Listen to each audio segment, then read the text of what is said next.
যৌন নির্যাতনের অভিযোগে প্রৌঢ়কে গণপিটুনি, কিশোরীকে যৌন নির্যাতনের অভিযোগে উত্তেজনা।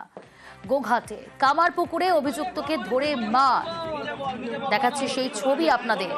গণপিটুনি, কান ধরে উঠবোস, ন্যাড়া করে জুতোর মালা পরিয়ে উঠবোস, অভিযুক্তের গায়ে বিচুটি পাতা ঘষে নির্যাতন।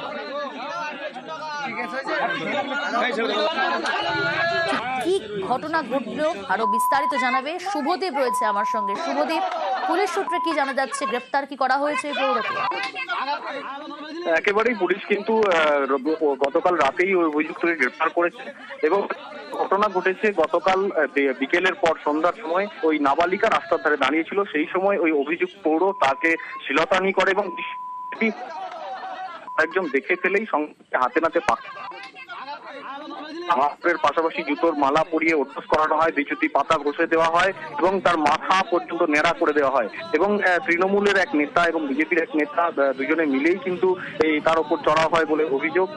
এরপর কিন্তু পুলিশ ঘটনাস্থলে আসে এবং অভিযুক্তকে তাদের গণপিটুনির হাত থেকে উদ্ধার করে থানায় নিয়ে যাওয়া হয় এবং রাতে নাবালিকার মা তার বিরুদ্ধে যৌন নির্যাতনের অভিযোগ করে এবং এরপরে কিন্তু গোঘাট থানার পুলিশ অভিযুক্তকে গ্রেপ্তার করেছে এবং এদিন তাকে আদালতেও পাঠানো হয়েছে।